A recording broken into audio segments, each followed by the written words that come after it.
Mic check, 1 2 1 2. Bring the smoke. Mic check. It's your boy Jay coming through. 1 2 1 2 1 2. What up? What it do, baby? Yeah. Big Trey on the mic. 1 2 1 2. All right, let's give him the smoke. Okay, let's do this. 9:30. Said we were gonna start recording at 7:30. Sometimes it be like that. You don't think it's gonna be like that, but sometimes it be like that. It be like that sometimes at the cookout when black folks be talking about barbecue, and then when you sit down and try to do stuff, you remember all the stuff you'd be forgetting. So, hey, but we're here now. And Yep. let's get it popping, baby, with the pop filter. Pow. Hey. Pop filter to try to get rid of a lot of, whatever that we were having problems with. Yeah. Sorry for episode 3 if it was bleeding through your headphones, but thank you for listening anyway. Mm-hmm. So now that you tuned in, we're to give you some smoke, baby. Let's get started. Absolutely. What's going on with you today, Jay? Hey, man, great. Football's back. College football's back. Hopefully UT's able to give those LSU boys some smoke.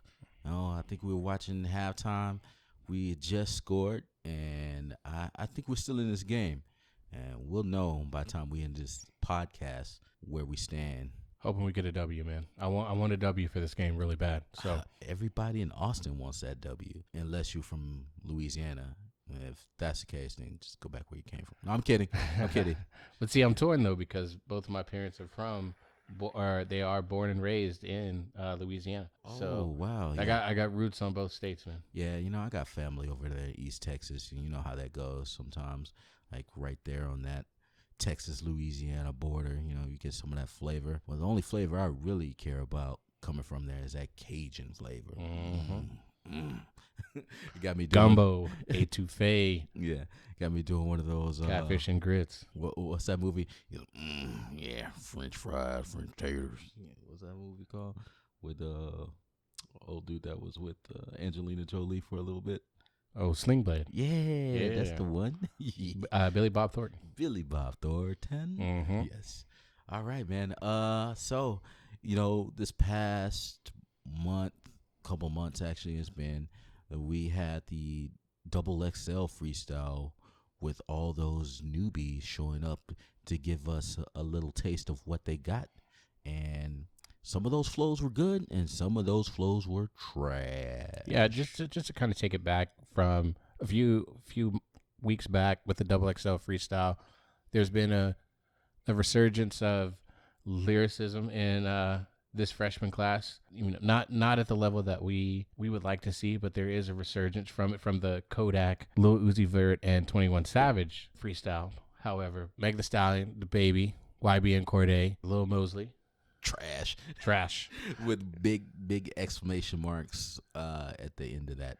Man, that boy was trash. He even tried to talk about the beat that he got was trash. Nah, fool, you were just trash. Let's be honest with ourselves, it was kind of sad the way that he went in with this flow and didn't give any of his fans a taste of what he can do. And it just shows that longevity won't be there for you, bro. Nobody's going to be checking for you. And I just think that XXL freestyle is always a good thing to highlight what is up and coming in the hip hop industry for the next year. Your statement, you can make or break your statement for the next 12 months with your freestyle. Kevin Gates has done that. Chance the Rapper has done that. Anderson .Paak has done that. Wiz Khalifa did that. Big Crit did that. So and those the resumes for those guys. Oh, that's a nice extensive resume and a nice body of work from all of those artists. And, sometimes I want to give some smoke to XXL for who it chooses to be on those, because it leaves some quality artists off of that. I kind of wonder how they go through picking those. I was just about to say, I know it's a weird situation how what they pick. And people who agree to be on the freshman freestyle, the freshman class, because people who we think are freshmen or people who we wouldn't think are in the freshman class are considered freshmen according to their debut album. Like Young M.A. was nodded to be on this cover or to be a part of this class, and she declined. She would have been dope. I mean, having another female artist on there on top of all that, just showcasing what females can do out here spitting. I've had the pleasure of seeing Young M.A. live, and she puts on a good show. She was hoarse on stage and just gave her all, and that's a beautiful thing when an artist can just keep putting out good work despite whatever condition they're in. You know, just making sure that they give their fans quality work. Mm-hmm. And so, Young M.A. also put out some singles recently, which are pretty good. Yeah, I mean, you know, Ooh, the song that she had for I think that was probably 2 years ago. That was the song of the summer. It's been a while ago, man. So she just hasn't been able to really drop the album. I mean, she's dropped consistent mixtapes, and there's a freestyle that she did, Eat, which is just, oh my gosh, that freestyle is money. I might have to listen to it after we're done recording because that freestyle, because it uses no. You see Trey. I love got his I eyes love closed when and everything. MCs pick good beats to freestyle, Yeah. and she uses money, power, respect. Ooh, classic. It fits her style, what she talks about. It's great. Young M.A. Eat freestyle. Yo, check it out. You got to check that one out. We'll try to link it down below. Yeah. Don't forget to hit subscribe, like, and that alert bell, Yeah, right? tap that notification bell so that you get all the notifications when we are uploading our new episodes. Absolutely. So, speaking of the Double XL freshman, one of the standout people on there was YBN Cordae.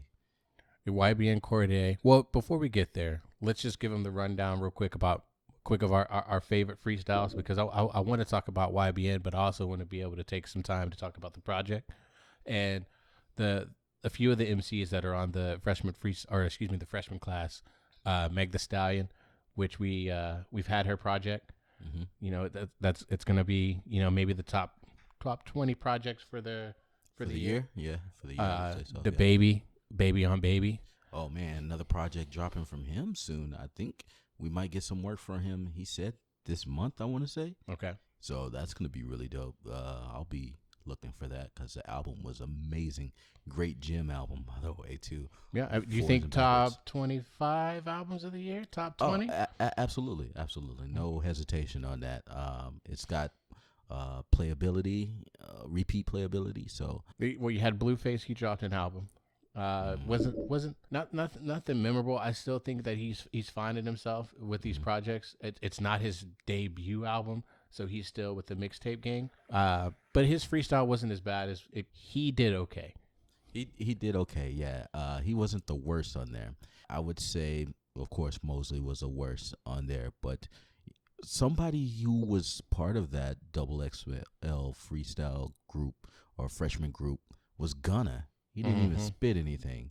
He opted out. He's a quality artist. His work is not bad, but not to spit on the freestyle just showed me you don't really have what it takes, and it makes me wonder about your longevity in the game as a newcomer. Well, and like we just got through saying, you know, it's an opportunity for you to showcase your talent. But if you take the Antonio Brown approach and don't want to practice and take advantage of the stage that's in front of you, it can make or break your trajectory for where you're going to end up in this game. Yeah, not everybody gets traded to the Patriots or gets assigned with the Patriots. Still one of the wildest things I've ever seen. How you can leave a good team, be on a bad team, and end up on another team. That will continue. That pause there. Listen, I'm a Jets fan, and for him to go to the Patriots is I got tapped today by a couple people at work when I was leaving today. They were like, you know, your season's over now. They got Antonio Brown. That's, you know, they got everyone they need. So on that note, let's go ahead and lead into YBN, man. YBN's freestyle. I wasn't too familiar with him before the freestyles came through. I tried to put him on game with the old niggas freestyle. Like that, even the video that he did for that, sitting in the barbershop, spitting to the old cats. You know, because when you go to the barbershop, the old cats are always trying to give us young cats some smoke in the chair while we're there. And the way that he delivered that video and that song just melded really well together for the message that he was trying to speak. And he was really trying to bring smoke to, was it J. Cole at the time, because he had just released KOD. at that time, and he was like, "Yo, some of us out here are putting in that work, so you can't lump us all in the same category." Well, I think that 1985 track at the end, Mhm. it makes younger MCs feel a type of way because it's directed at their generation. And while he's not speaking to individuals directly, other than a few people, I think that you can pick up on. He just wants to let people know that you need to be conscious of the content that you were putting out in the airways. You know, there's a lot of this stuff that will not be replayed 5 to 10 years from now. Absolutely not. You're not getting played at the barbecue, at the family reunions.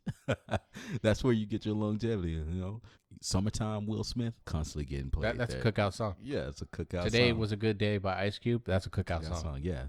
So think about that whenever you're coming in the game, spitting and representing it. You think you just want to have that one hit wonder and all that jazz. Like, do you really want to have some longevity? Some people replaying your song, when you 30, 40 years old and you seeing the new kids go to school or do whatever they do, you think they'll recognize that song or know that's you at the end of the day? That's a big deal for me. There's numerous songs that I can think of that just spark this nostalgic feeling. I think about 50 Cent's Get Rich or Die Trying. That probably won't make the barbecue, but that definitely makes What?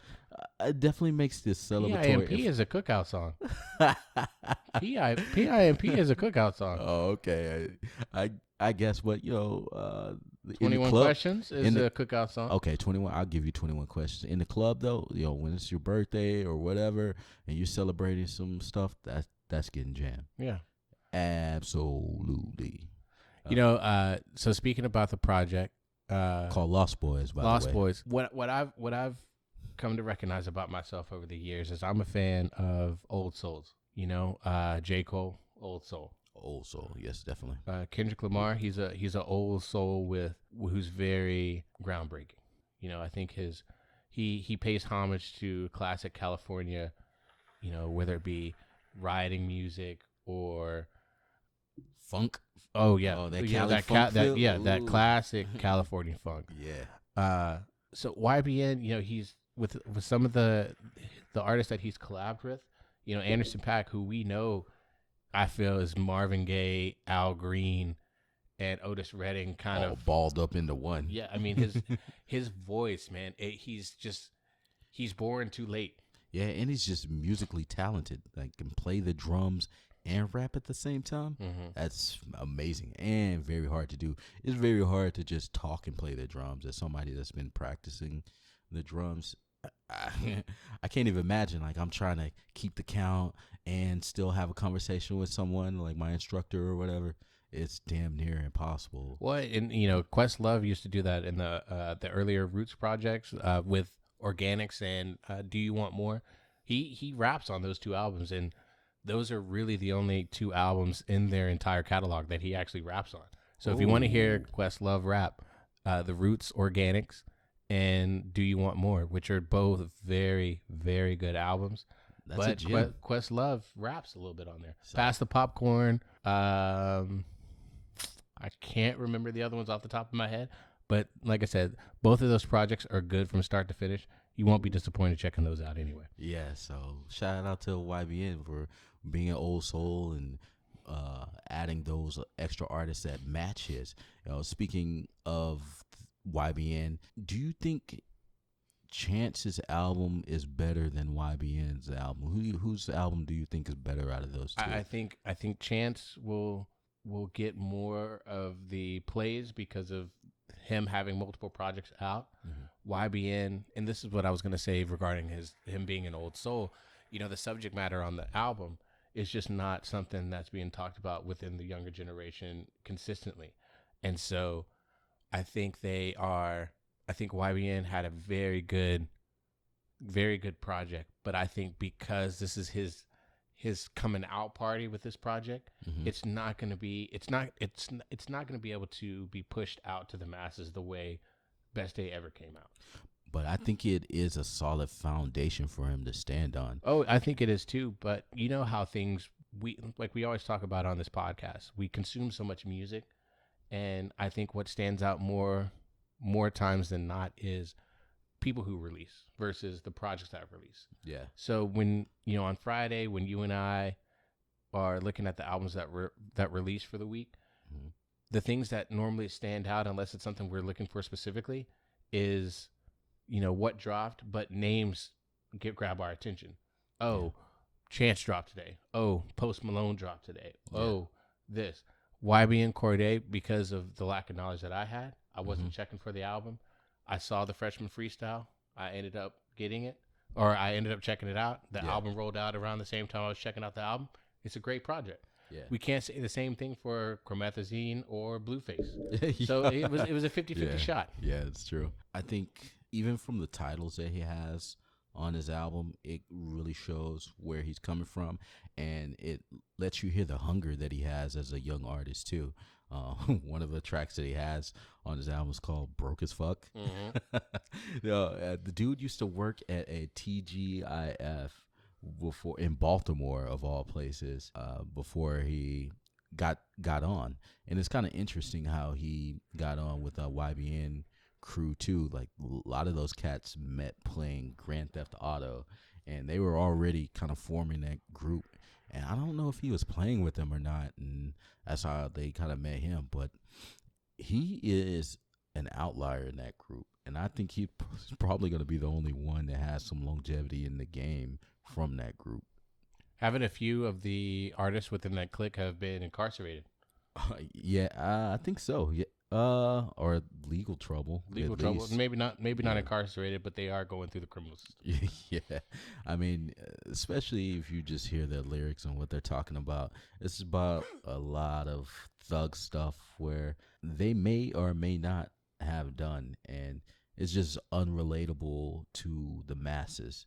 And so when you're unrelatable to the masses like that, you can't have a wide audience to listen to you and grow from that. So I think that'll be problematic for the rest of the group. Whereas YBN, he has a message that a lot of people growing up in those type of hoods like you and I did can relate to.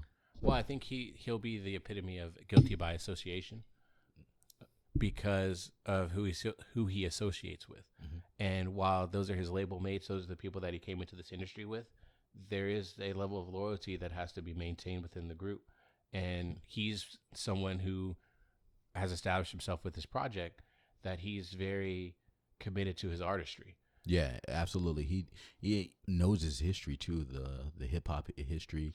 He's a big sneakerhead on top of that too. So I mean, he's a really smart cat too. And he's 20 years old. Yeah, 21. yeah. I watched the interview with him, and then it was talking about how his parents had him reading these very pro-black historical books and just educating him really well on the subject matters that are important to our community. And I think that kind of helped him with his rhyme schemes as well. Well, I think that's a testament to strong parents in their child's life, recognizing what their strengths and weaknesses are and how to challenge them in a way where the material that they're given to explore themselves is something that can really grab and hold on to them and really can give them an outlook that maybe, other people who may just not know or didn't have that upbringing, are able to gravitate towards. Yeah.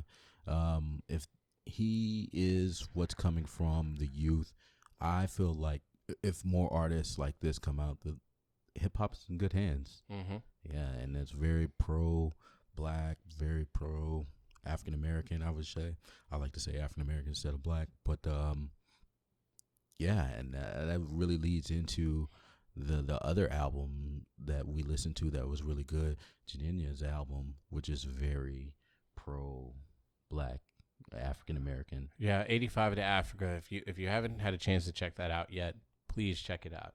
The story behind the album is his previous album, Classic Man, really pays homage to the Atlanta lifestyle, him kind of being raised all over America, DC, Atlanta,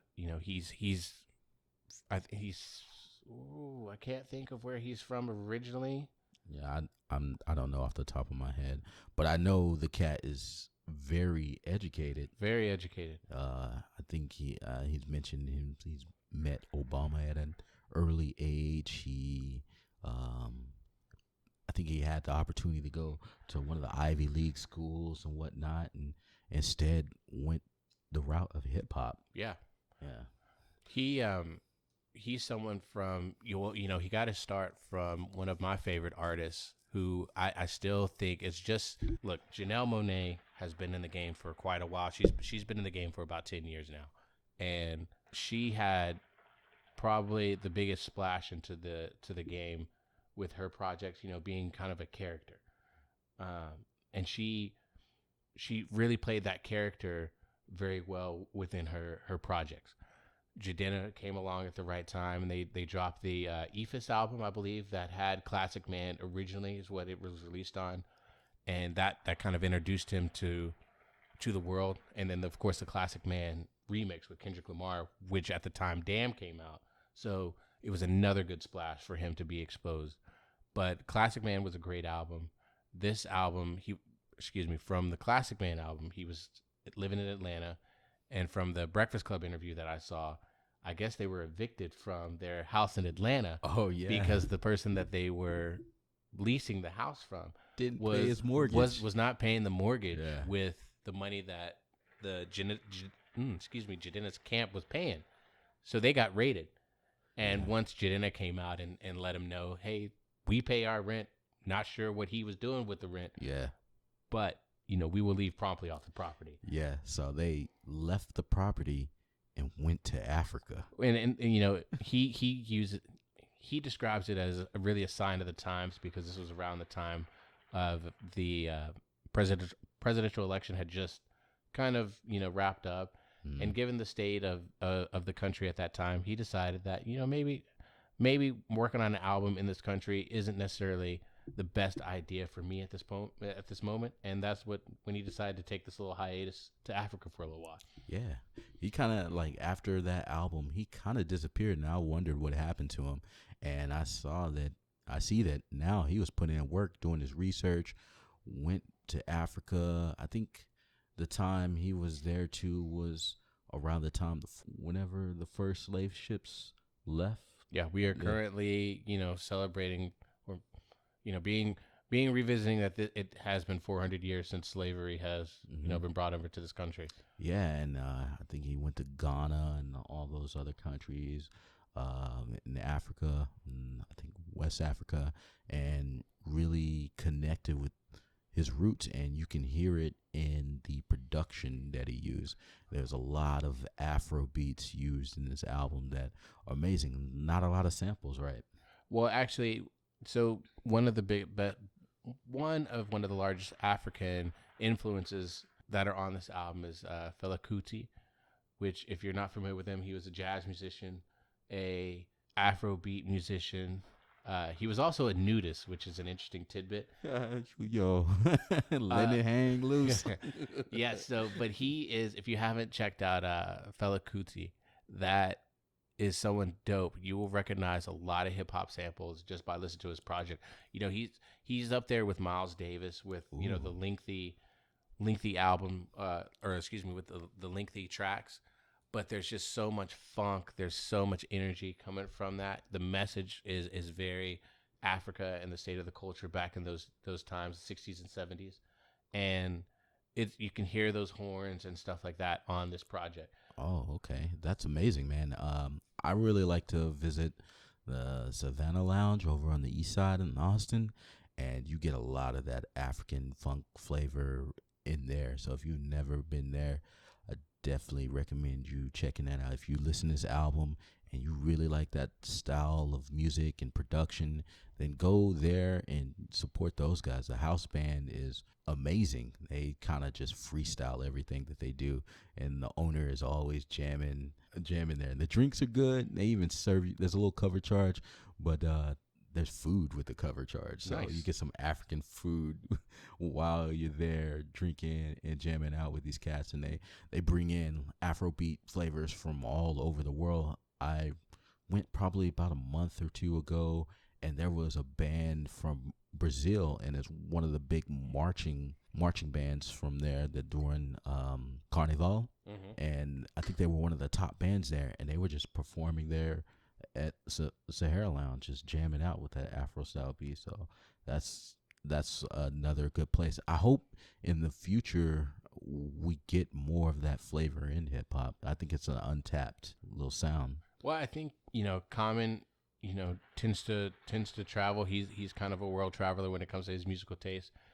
Can't forget about Erykah Badu. True. Bringing all these different sizes, or excuse me, all these different sounds. You also have Gold Link, who's also on this album. His sound kind of bounces all over the place. True. He's more of like an electronic kind of experimental hip hop. I'd put him in that category. What do you think? Sort of. It's hard to say. Yeah, but I mean, as far as his, his musical, from the projects that he's released, it's not just trap beats. It's not. Yeah. Just, Oh, yeah. That's true. It's not that Atlanta sound that you constantly get. It is a little more eclectic, I guess you would say. Yeah. I mean, he can get very experimental with his music. That's true, and he's actually featured on the album too. Yeah, he was on Baboosh, which is, I believe that's like the second or third track on the album. Tribe is probably my favorite on there. Tribe is also my favorite on there too. Sufi Woman, Susu is another, just a jam that I like to play in the morning. Vaporizer, which is probably my when you go through tracks, or when you're going through the album after you've sat on it for like a week or two, and you're saying, let me play this from the beginning, and let me get the vibe of the entire project. And then you end up finding another track that, kind of goes into the rotation. Vaporizer is what I'm on right now. Yeah, I think it's between 85 to Africa and Tribe that I keep going back to and just feeling empowered listening to those tracks and just the rhymes that he used. Even dropped some interesting Morgan Freeman lines in there. Never trusted that earring. Yeah, especially with what's going on in the world today with everybody getting caught up doing what they have done and all that stuff coming to the light. He does a great job in not only his production but also his lyricism on the album, and so it makes it a powerful album for the African American, and I'm definitely putting that in my top. I'm gonna say my top 15 albums of this year, because it's great. It's great. I love hearing an intelligent African American man spitting bars and shining and representing our culture to the fullest in that manner. I think one of the things that he touched on in the Breakfast Club interview, which is something that I guess we can all kind of think of, is his perception of cancel culture, and he was trying to remind people while he was on the radio one day of us being youths and mistakes that we've made. Yeah, and you can look at this man who made his splash, being the classic man and his vibe of positivity and stuff like that. He's like, but he's in his I think he's in his mid-30s. Yeah. And he said, it took me doing all this dumb stuff that I did as a kid to get to where I am right now. In the society that we live in with cancel culture. It is cancer.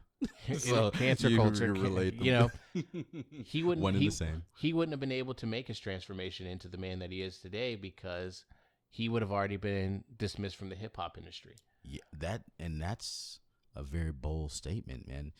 Giving a person the opportunity to grow is a big deal. But yes, you still have to hold each other accountable for those, but completely discrediting that person is, it's a sad thing to do without giving them a chance. So giving them an opportunity to know, hey, what you're doing, what you're saying is wrong, and then giving them the chance to fix that and become a better version of themselves is important in order for human beings, society to grow and become whole and complete. Well, and I think what's interesting for musicians, because I thought what he was talking about was very introspective, about himself when he was just saying, as artists, you always have the pleasure of going back and listening to your earlier works.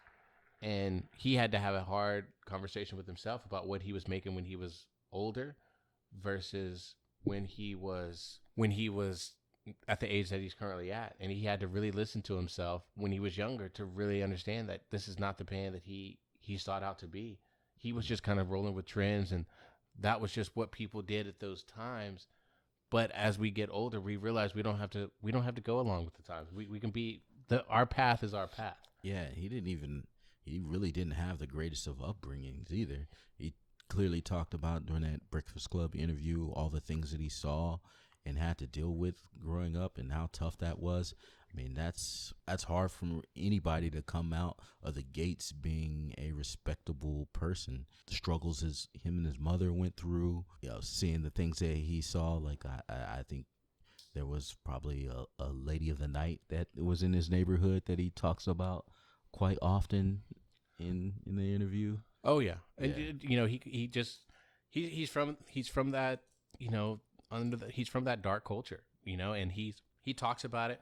Not to glorify it or anything like that, but really just to bring light to, you don't have to give in to your story or your upbringing. You can always change your path. You can always change the person you are. You're not stuck there. It takes hard decisions and discipline in order to get out of a very difficult situation. Yeah, there's a lot of unlearning that you have to do to grow as a person like he did. So, and speaking of people that haven't really connected with the times and maybe stuck in his old ways and old guard ways, Jermaine Dupri. Yeah. So this topic it's a very interesting topic to me, and I like talking about this because it's a reminder that I'm getting older, and I try to live through other people, especially from a musical standpoint. And Jermaine Dupri is a very big thing in my life because he's such a hip hop icon for my generation. Absolutely. He gave us a lot of quality artists and music, throughout the 90s. 90s, early 2000s. Mm-hmm. And, he's one of those people that, while others may not listen or really pay him the mind that, he feels like he should get, for me, it means a lot because of how much he influenced my life with the artists that he signed, growing up in the early 2000s. So Def. So Def, man. If you're not familiar with it, you should definitely get familiar with the background of So Def. I would love to see a nice documentary on So Def. I think that would be cool. I thought you were going to say tour, and who's on that tour, right? No, there is a So Def tour. Oh, I know they did it. There's a few dates maybe a couple of years ago when they were celebrating. I think it was 25 years. Oh, okay. And Lil Bow Wow. Oh, yeah, he's very much a part of So Def. Oh, Bow Wow. How times have changed for you, sir. Mm-hmm. L after L after L. So Jermaine Dupri was doing an interview, and they were talking about the state of hip-hop, which being an ambassador to the game, his input is worth listening to and really just kind of trying to feel the pulse of the game. And when it came down to speaking to where he saw female MCs compared to where they were when he was signing them, he described, which he coined the term. I'm not sure if he coined the term. I'm going to say he coined it because it was the first time I had heard it, was strap, which was stripper rap. Yeah, that he definitely coined that term. It's a cool term. But it is. And, it puts a lot of people in a box. You have your Cardi B's, you have your Meg Thee Stallions. Would you throw Nicki in there? Nicki kind of puts herself in and takes herself out and puts herself in, then she'll wrap her way out. So, but I think he was speaking more towards the sexism that women tend to sell in the industry nowadays, and that seems to be the main selling point for a lot of these women. Get it how you live, though. And like I said, it's fine with that. There's a market for that. Yeah, and right now, I mean, especially when you're looking at Cardi B and Meg Thee Stallion, obviously there's a high demand for that in the industry. From his perspective, he wanted to see more. I mean, he was coming up in the era where Aaliyah and Missy Elliott, the Brat. I mean, he signed. He signed the Brat. Yeah. Who, the Brat was always a tomboy, but towards the end of her career, she tried to sell a little bit of sex appeal. Yeah. It's a little awkward for me. Can't forget Eve. Eve was Rough Riders, bro. No, but I'm saying you can't forget her. Oh in yeah, that yeah, era. yeah. Eve for sure. Yeah. But again, she kind of pushed the sex appeal, but she could rap. Yo, she spit. She Yeah, could spit yeah. hardcore. It just came. It just came with it because she was very, very beautiful. Yeah. So the other thing that he said, which I feel can be contradictory, depending on which way you look at it, about women always tending to rapping about the same topics and never really kind of expanding the palette of material that women can come in this industry and rap about is to me it's funny because men have done that the entire time that they've been in the hip hop industry. Men talk about the same things on a lot of these prominent hip hop or rap albums. They hear is guns, money, women, and drugs. Yeah. So, and that has a label in itself. It's just called trap.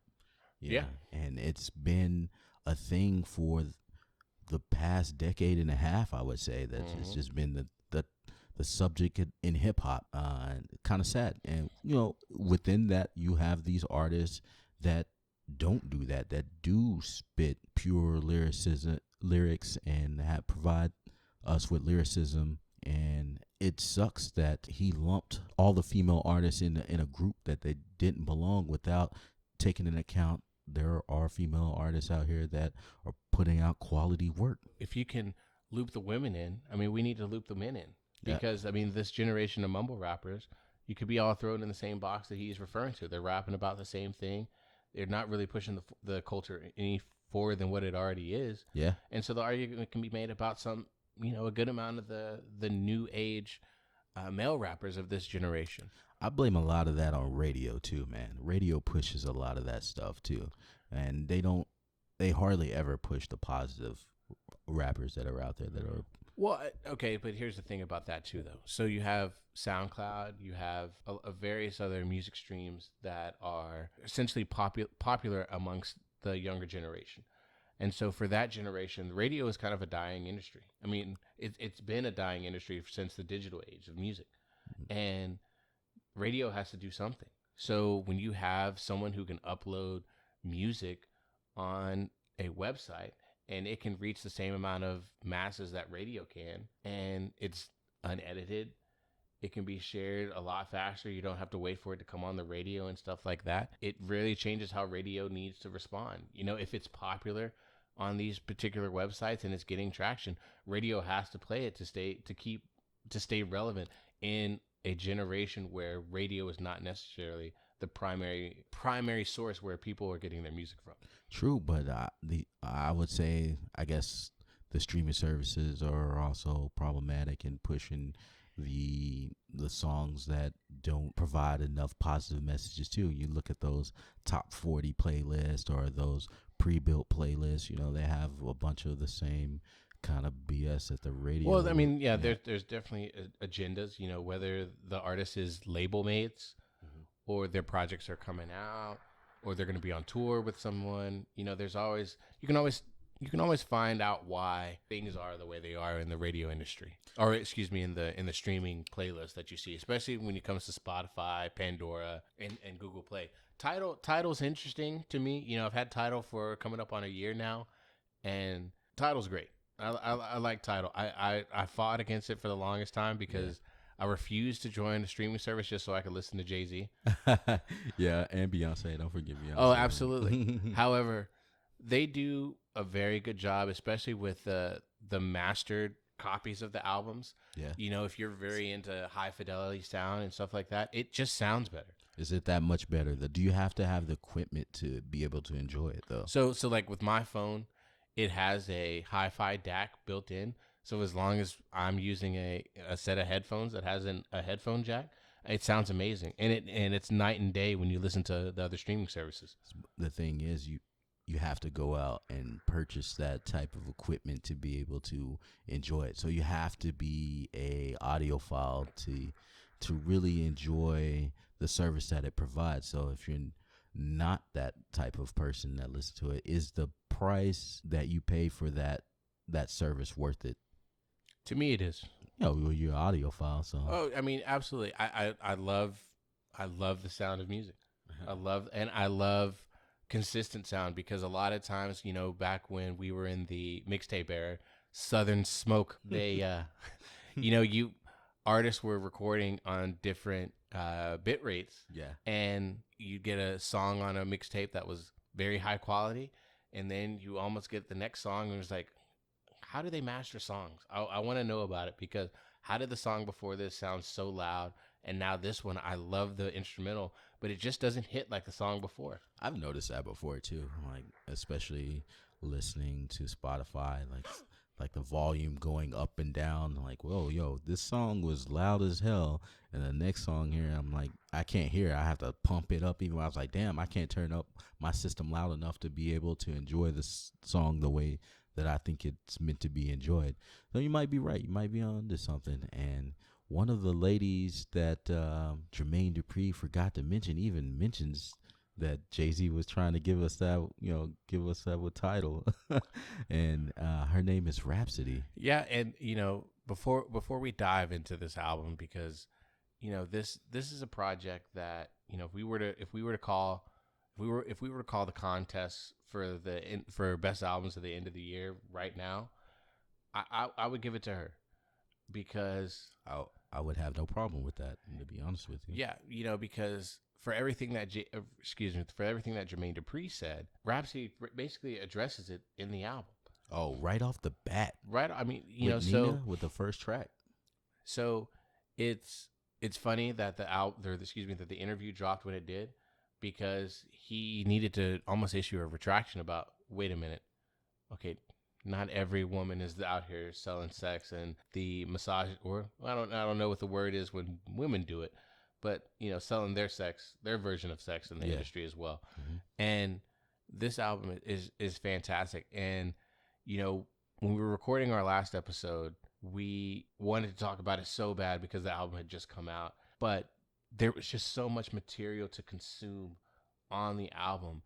To only have listened to it once or twice, it was going to be impossible to really give it the full scope of how important this album is to listen to, and how much it means to the culture, and how much that I hope that it doesn't go underlooked the way that Layla's Wisdom did. Yeah, I mean, Layla's Wisdom was nominated for a Grammy, but even that kind of like escaped people for whatever reason. Well, and they because still didn't. the Grammy nominations have always thrown what is popular, Yeah. and then they normally throw you a curveball.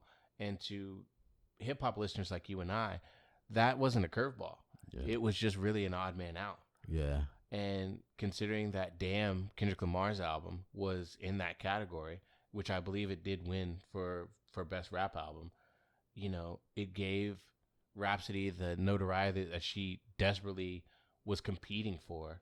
Mm-hmm. But at the same time, Damn was just such So a great damn project. good. So such a damn project, Yeah. Yeah, man, that album, her Eve, it's really geared towards the African American woman. It's powerful, and like you said, it's a clear contender album, just purely based off its lyricism. We haven't even touched the production that she got on the album, which is amazing for hip hop in itself. And just to kind of give you a rundown, Ninth Wonder, who is part of the Little Brother trio, was the executive producer for the project. You have Eric G, who's been around the block for a little bit. Knots, your boy Jermaine Cole is on the album as a producer, and Young Guru, shout out to Young Guru. Yeah. Mm-hmm. But I mean, this album is just crazy.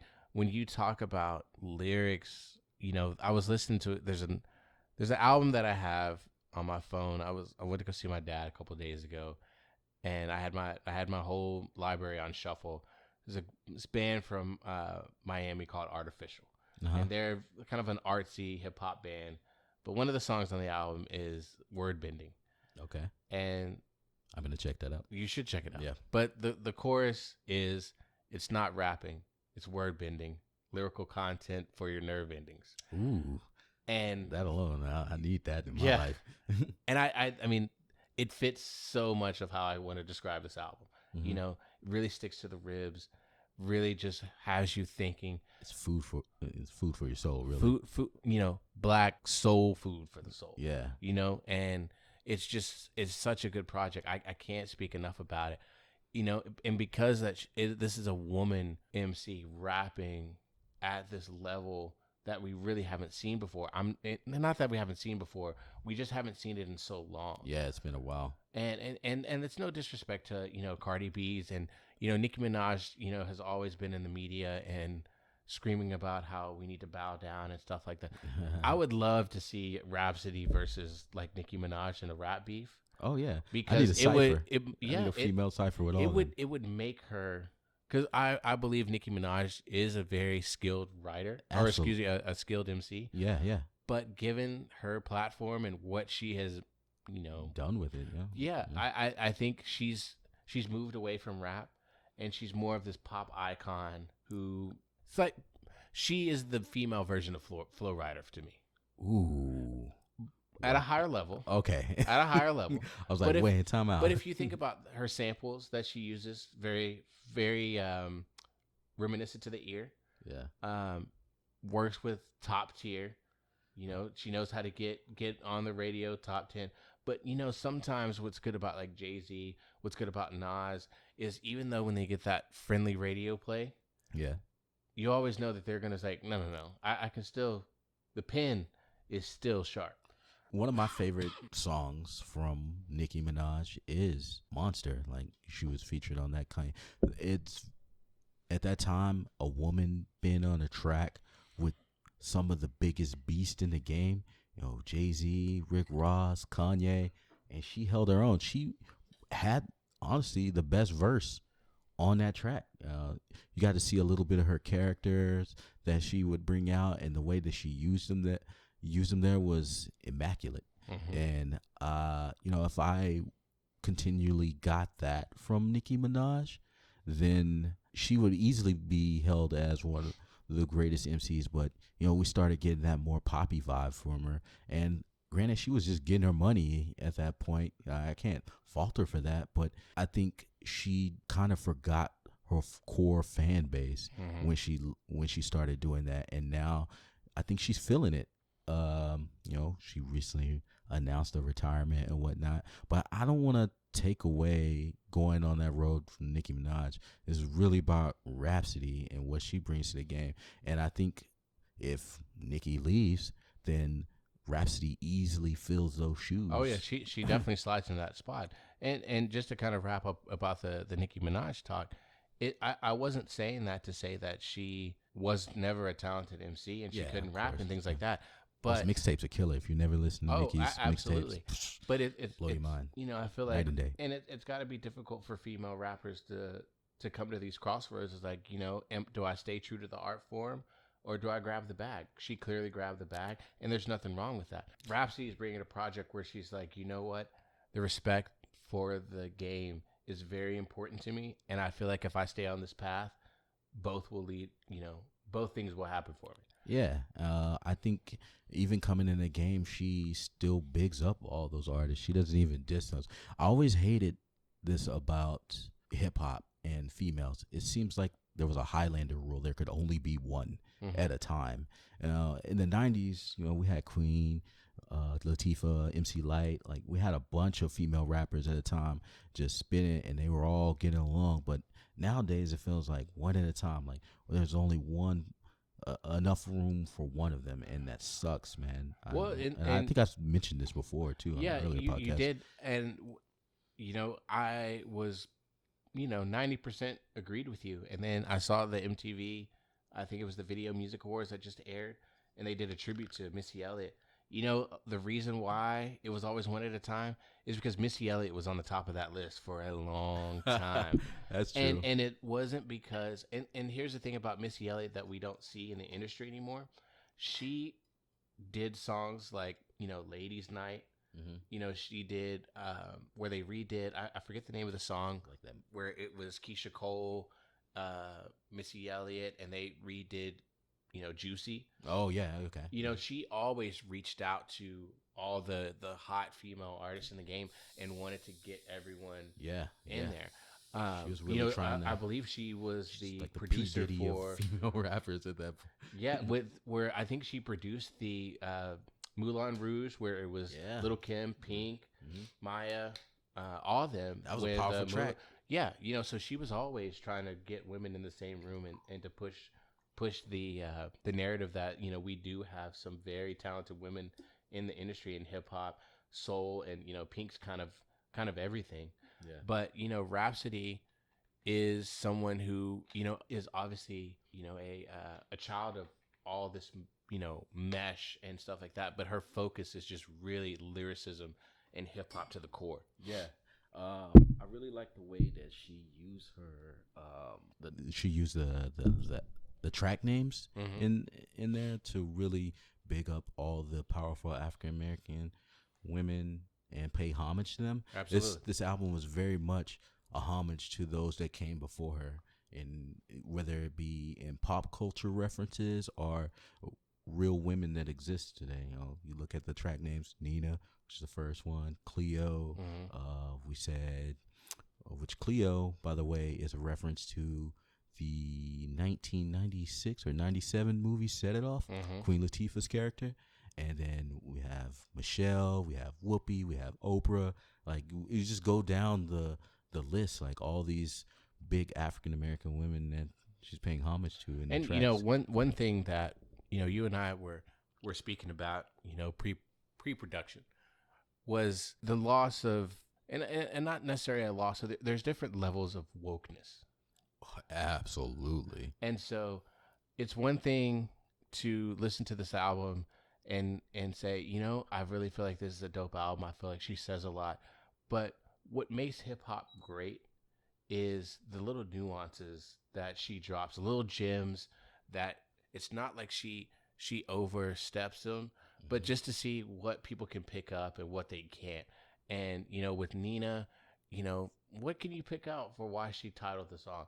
Sister Act is another good version, or another good example of that. Yeah. Of, how she's paying homage to it, but also it's a representation of what Whoopi Goldberg is, as a woman and what she brought to the game. The track is powerful. It's funny at times with some of the things that she says, which embodies the spirit of Whoopi Goldberg, but it's told through the lens of Rhapsody and how it relates to her. And this album, it's just great, and one thing I just want to stress to everyone who listens and wants an album they can look at. It was one conversation I told you about with my mom, who is always wanting to listen to hip hop, and I'm like, Mom, there's cuss words in this.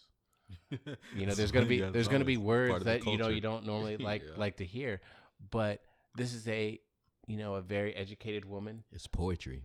Yeah, poetry in a way that you just have to listen to it. You have to absorb this project, and the way that she tells the story, the poems, the way that the productions complement her lyrics in every song.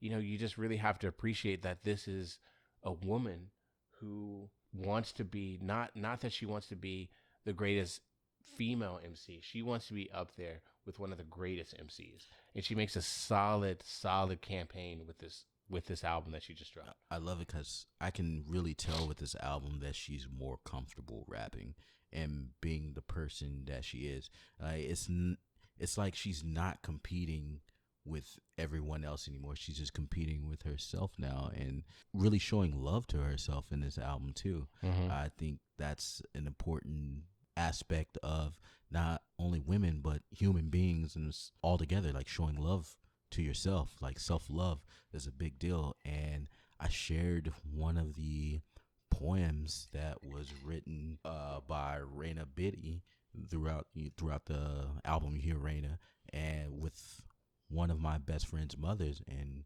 she thoroughly enjoyed it. And I also shared it with a couple other African American women that are very supportive in my life, and they absolutely love those poems, and it meant a lot to them. And it started off their Fridays great. They said, like, this is a perfect start to my Friday. Everything that I needed to hear, and that's powerful. It is powerful. Because Black women or African American women don't necessarily get that love all the time that they deserve, and it's nice. Well, and like we were talking about earlier with the in regards to Jermaine Dupri, this is empowering women. This is saying that you can go and and shake a tail feather and do everything like this, but I want you to know that I want you to know your worth and how much, you're overlooked in society and you're not appreciated and things like that. But that doesn't mean that you have to lose your step. That doesn't mean you have to lose your faith. But at the same time, she just really wants to be a great lyricist. And I can appreciate that in the project. Yeah, man. So she killed it, and I hope that she's nominated for Grammys, whatever else accolades that she deserves. And even if she doesn't get it, she has a full support of the community behind her at this point.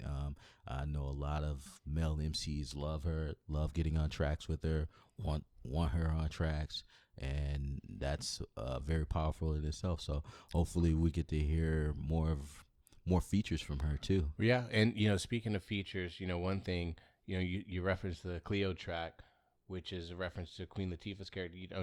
How she was able to get Queen Latifah out of retirement to come and drop a verse. That's rare as hell, yo. I haven't heard Queen Latifah spit in ages, right? Yeah, and well, unfortunately, I think she could give us an album after that.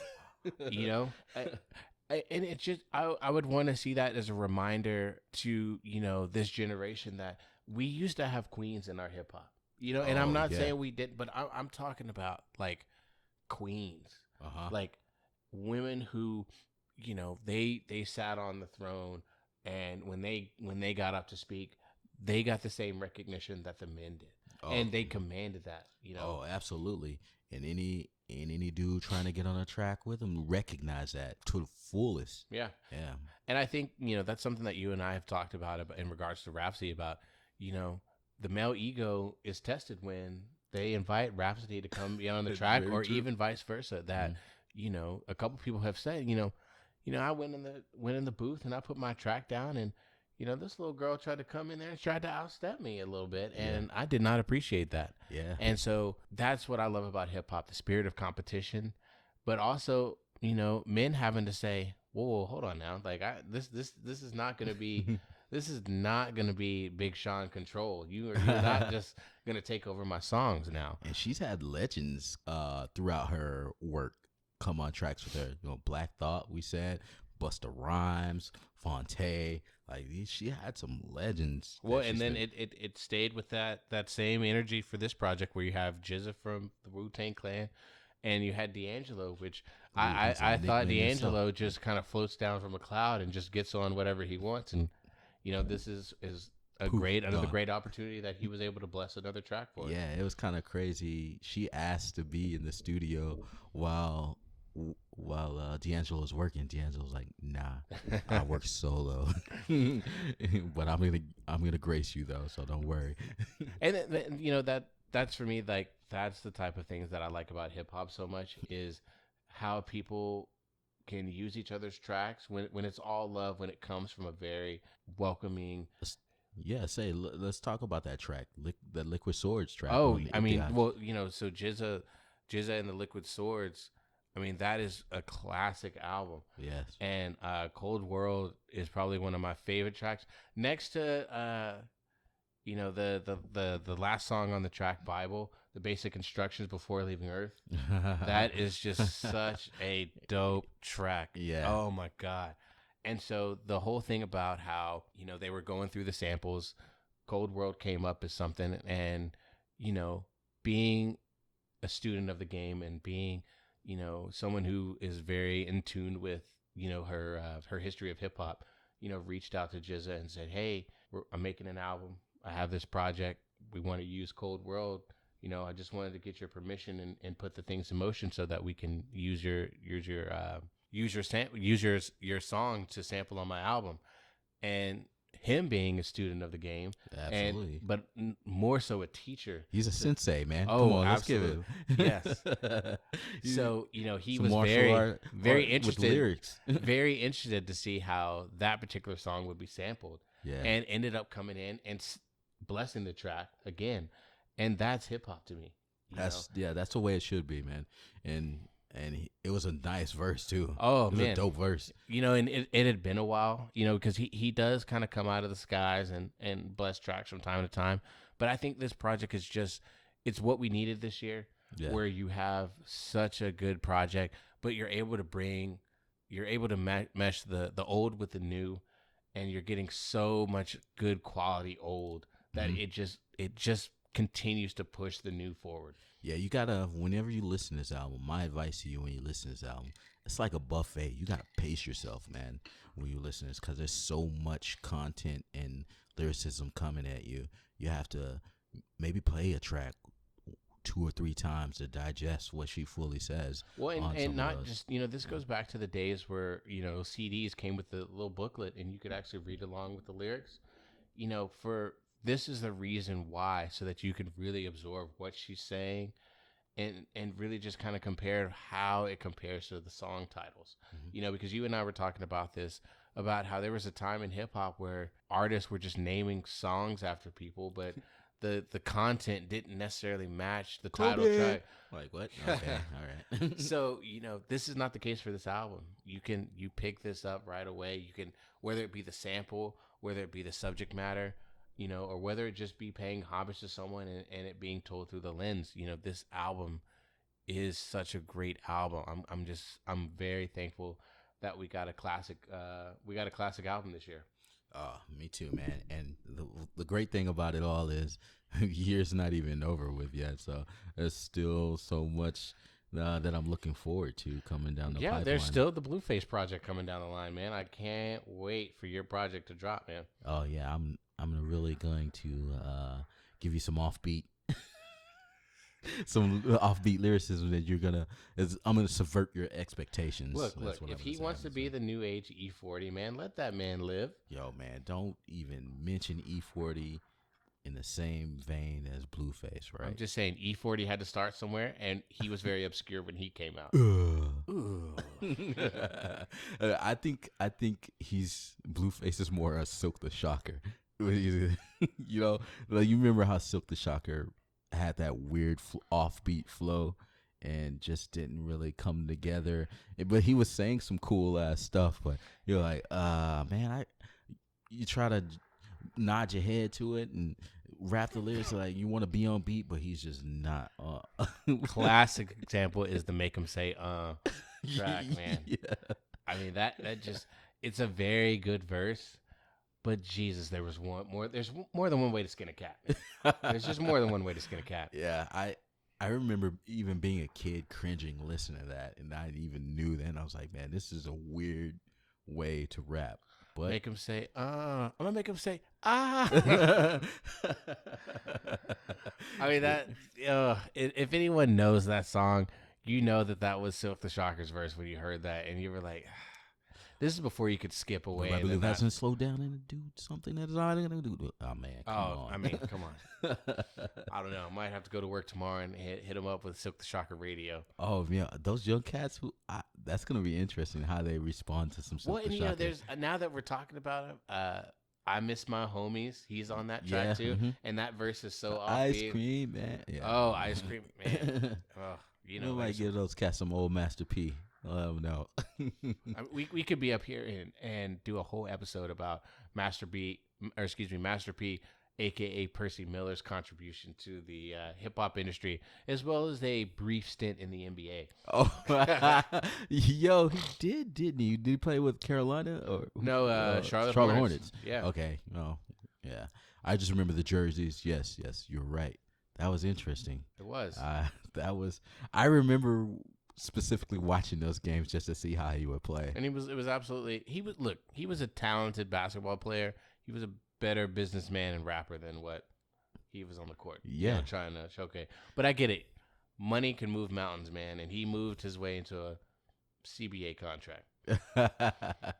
Good times, man. Well, this has been Bring the Smoke episode 4.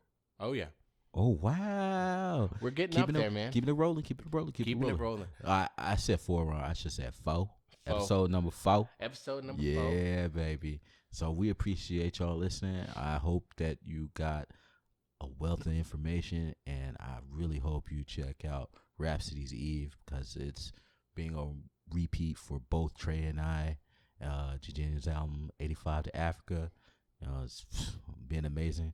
And I think we're going to title this episode 35 to Africa. I think this is gonna be 35 to Africa. Yeah, baby. Hey, just to kind of try to end off where you left off, man. Listen, this podcast is always gonna be about talking about hip hop and just giving you insight, and hopefully, you walk away from these episodes with the curiosity about the projects that we talk about, and hope that you can kind of pick out the good things that we talk about. Hope you can agree with us on some of the critiques that we have of certain projects. But bottom line, there's a lot of people that are out there that do the same thing that we do. This is just our version of it. Mm-hmm.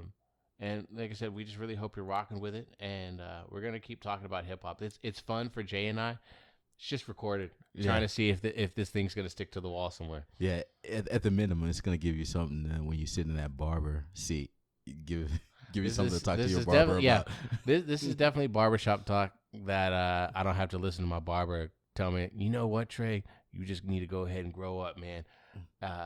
It's time for you to get out the rap game and then to get over here with them rhythm and blues now. Oh, I mean, ain't no wrong with any rhythm and blues, but yeah, my heart and passion lies with hip hop, man. It does, man. And I'm always curious to see where the culture's going. I love talking about hip hop. I love when someone can come into the game and really just kind of put it on its ends and just grab listeners by the ears, man, and saying, hey, I know you're listening to this.